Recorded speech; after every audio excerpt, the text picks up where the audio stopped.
Hello everyone and welcome back to the channel. I just received a bunch of new trim accessories and I'm super excited to get them installed. I was a little overzealous about this build, so I ordered a bunch of new things. And because I ordered so many different things, I wanted to break this video down into several parts. So what I'm going to do here is I'm going to install a few new accessories for the rear of the bike. And then for the second part of this video, I'm going to install the front portion of the accessories. So without wasting too much time, let's take a look what I purchased and let's get them installed. Alright guys, so here's the three things that I just received. A 3 Mutts Customs leather fender bib, a tail light chrome cover, and a visor style turn signal trim ring kit. So Mutts Customs leather fender bib, they do a fantastic job matching to a stock style of the bags and a gas tank bib as well. You can see that they're using the same exact metal studs and a distressed leather look.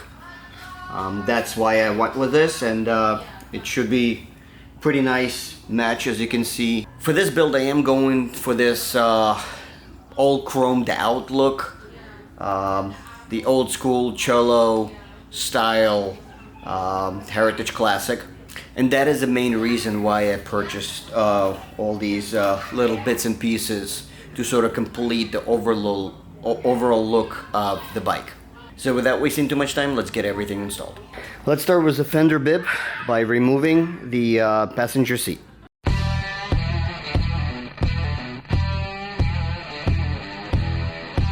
Now let's remove the 2 seat bolts.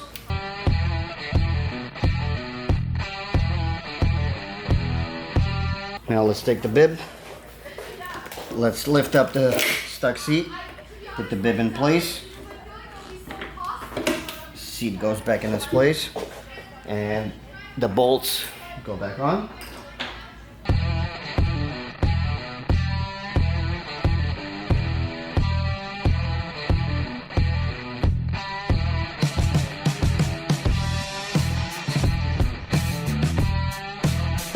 I'm using Harley's black bolt for this. The chrome just didn't fit the scheme a little bit here. And now we can tighten the rear seat.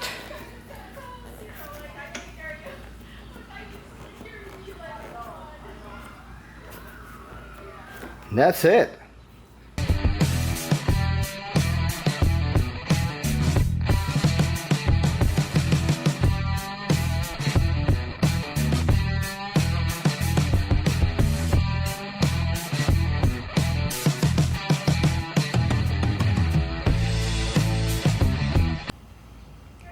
So I personally think that the leather bib is a great touch and a very nice match with the rest of the leather bits and pieces like bag and a gas tank bib on the bike.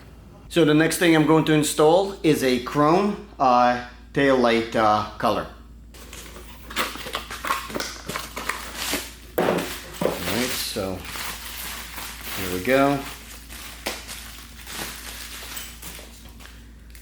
We have the chrome color and 2 longer bolts versus the stock ones.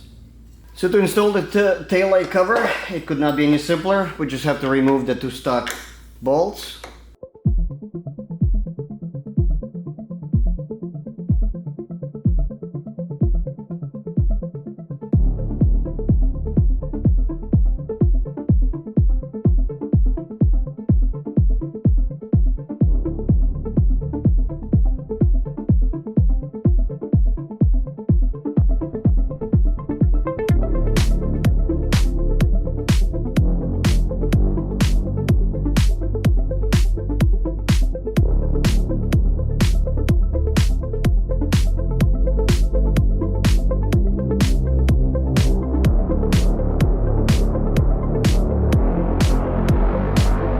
Alright guys, the taillight trim cover is installed. Let's go ahead and install the turn signal trim kit.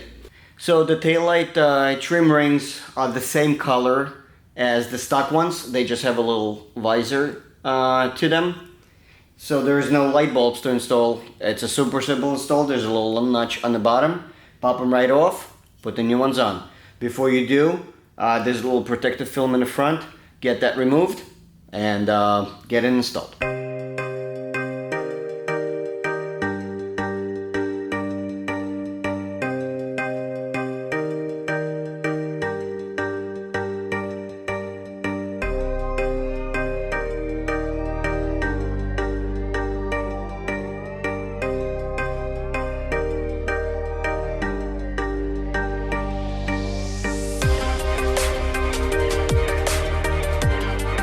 That is it, guys. The install could not be any simpler. Before I end this video, I wanted to do a quick honorable mention of two parts that I did install and unfortunately didn't do a video of the install of them because I was overzealous to get them on my bike and did not prepare my camera to get the video done. So the first part that I installed, which I think gives the bike a very nice look, and of course it's a little bit of protection as well. It's a chrome saddleback guards. The install is pretty straightforward and pretty simple. There's only 2 bolts in place. However, one thing I wanted to mention, the bottom bolt is where the passenger pegs go. And unless you have a slightly elongated T45, you will not be able to get that thing removed. The T45s that typically come with most kits are, well, they look like this. It's about 1.5 inches in length, and there's no way this thing is going to reach the bolt inside the foot peg. So what I wound up doing is, that is what I purchased. It is a 4-inch in total, about 3.5 of actual length. Of the rod itself, and that was the key to get the foot peg removed. Now another thing to mention about removing the passenger pegs is that it is super tight. They obviously use the Loctite on the bolts to get them installed, so they're definitely pretty tight on there. So what I had to do is I had to actually use a rubber mallet to kind of hit it around a little bit to loosen things up.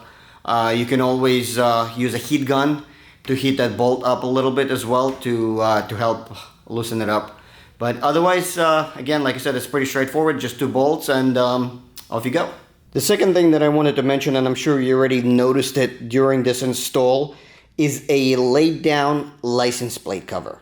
All of you who have, I guess, a 2018 plus Heritage Classic are very familiar with this billboard look license plate that is a straight up, very weird looking thing, and I absolutely hated the way it just kind of stood up and looked completely out of place. So I did a little bit of homework, and I found this license plate that gave me the look that I was going for. It has that sleek look that sits pretty close to the rear fender and is much more streamlined with the rear of the bike. Now the install was pretty straightforward. However, these 3 bolts that hold the bracket in place is a little hard to get to from the bottom. So what I wound up doing is I lifted up the bike just a little bit. It gave me about an extra inch of clearance.